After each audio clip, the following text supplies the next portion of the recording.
SBS live streams and podcasts are supported by advertising. Gain Super Flings are here to take your laundry to the next level. Talking about Gain Super Flings. Super-sized laundry packs. These things are huge. Super fresh, super clean. Gain Super Flings. Gain Super Flings laundry packs have 4 times the Oxy cleaning power and 3 times the Febreze freshness versus Gain Original Liquid. Super fresh, super clean. Gain Super Flings. Gain Super Flings for next level laundry. သင်ဟာ SPS မြန်မာပိုင်းနဲ့အတူရှိနေတာဖြစ်ပါတယ် အင်္ဂလိပ်စကားကိုကောင်းမွန်စွာပြောတတ်ချင်ပါသလား SPS Learn English ရဲ့ Words We Use အစီအစဉ်ကိုနားဆင်နိုင်ပါတယ်ဒီသင်ခန်းစာတွေဟာနေ့စဉ်သုံးအင်္ဂလိပ်ဘန်းစကားတွေကိုအနေအထားအမျိုးမျိုးမှာဘယ်လိုအသုံးပြုနိုင်တယ်လဲဆိုတာတွေကိုတင်ဆက်ပေးထားပါတယ်ဒီကနေ့မှာတော့ Sleep on it ဆိုတဲ့စကားစုကိုလေ့လာကြမှာဖြစ်ပါတယ် Words we use, we say every day. Learn a phrase and use it your way. Sleep on it. Sleep on it ဆိုတဲ့အသုံးအနှုန်းကနည်းနည်းရည်စရာကောင်းတယ်မဟုတ်လားစာသားအတိုင်းဓာတ်ရိုက်ဘာသာပြန်ရမယ်ဆိုရင်တော့ပစ္စည်းတစ်ခုကိုအိပ်ယာပေါ်တင်ပြီးအဲ့ဒီအပေါ်မှာအိပ်တော့မယ်ဆိုတဲ့သဘောမျိုးဖြစ်နေပါတယ်ဒါပေမဲ့ဒီစကားစုရဲ့အဓိပ္ပာယ်ကတော့ဆုံးဖြတ်ချက်တစ်ခုမချခင်အချိန်ယူပြီးစဉ်းစားတာတညတာလောက်အချိန်ယူတာမျိုးကိုဆိုလိုတာဖြစ်ပါတယ်အိပ်ယာဝင်ပြီးအိပ်လိုက်တဲ့အတွက်စဉ်းစားဖို့အချိန်ပိုရစေပြီးဘာကိုမှအလင်းစလို့ဆုံးဖြတ်မှုမရှိစေဖို့အတွက်ပြောဆိုတဲ့အခါမှာသုံးတဲ့အသုံးအနှုန်းဖြစ်ပါတယ်ဒီစကားစုက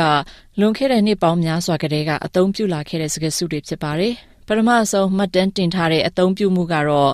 1519ခုနှစ်မှာအင်္ဂလန်ဘုရင်ရှီယောက်မြောက်ဟန်နရီကပြောခဲ့တဲ့စကားဖြစ်ပြီးသူကတော့အရေးကြီးတဲ့ဆုံးဖြတ်ချက်တစ်ခုမချခင်မှာကိစ္စရပ်အပေါ်မှာ sleep and dream on the matter လုပ်မယ်လို့ပြောခဲ့တာဖြစ်ပါတယ်။အဲ့ဒီခေတ်ကလေးကလူတွေဟာကောင်းမွန်စွာအိပ်စက်ခြင်းကပို့ပြီးတော့အုံနောက်ကိုရှင်းစေတယ်ဆိုတာသိခဲ့ကြပုံပါပဲ။အခုထိလည်းအတော်များများသုံးနေကြတော့မှာပဲ။ဥပမာတယောက်ယောက်ကတစ်ခုခုကိုချက်ချင်းရွေးချယ်ဖို့တောင်းဆိုလာပေမဲ့ကျမတို့ကချက်ချင်းဆုံးဖြတ်ချက်မချချင်သေးရင်မနေ့ဖန်မှပြန်ပြောမယ်နော်ဆိုတာကိုအခုလိုပြောနိုင်ပါတယ်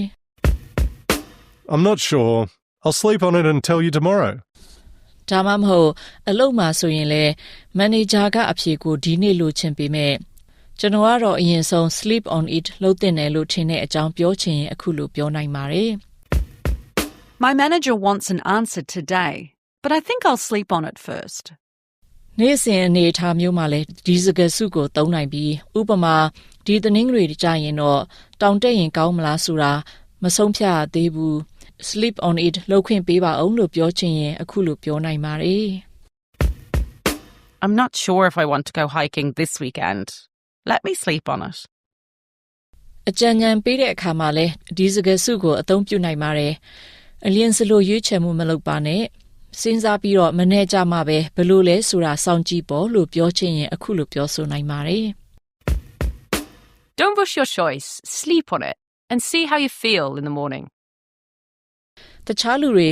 sleep on it လုပ်ဖို့ဆုံးဖြတ်ခဲ့တဲ့အချိန်တွေအကြောင်းပြောပြထားတာကိုနားထောင်ကြည့်ရအောင်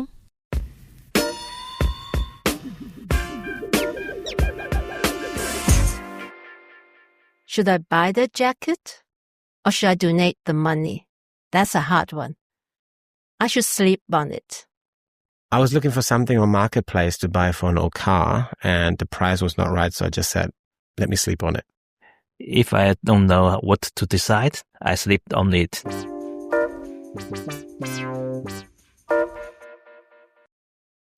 တယောက်ယောက်ကကျမကိုပတ်စံအများကြီးချီးဖို့တောင်းဆိုတဲ့အခါမှာကျမဆုံးဖြတ်ချက်မချခင်မှာ sleep on it လုပ်လို့ရှိပါတယ်။ရှင်တို့ကရောဘယ်လိုလဲအဖြေပေးဖို့အချိန်ပိုလိုအပ်နေပါသလား sleep on it လုပ်ပါမယ်ဆိုတာကိုကြည်ကြဲကြီးပြောကြည့်ပါ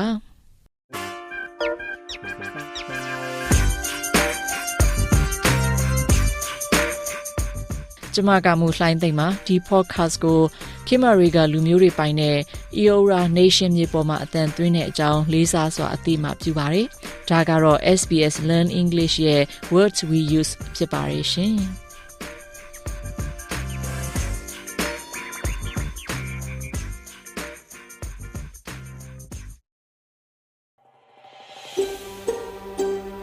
ဒါမျိုးသတင်းဆောင်မတွေကိုပိုနားဆင်လိုပါလား Apple Podcast Google Podcast Spotify တို့မှာသင်ပင်ရာဖြစ်ဖြစ်ရယူတဲ့ podcast ကနေပါ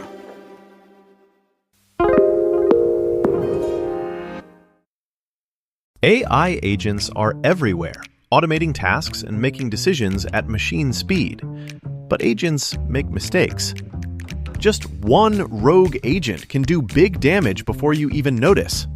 Rubrik Agent Cloud is the only platform that helps you monitor agents, set guardrails, and rewind mistakes, so you can unleash agents, not risk. Accelerate your AI transformation at Rubrik.com. That's RUBRIK.com.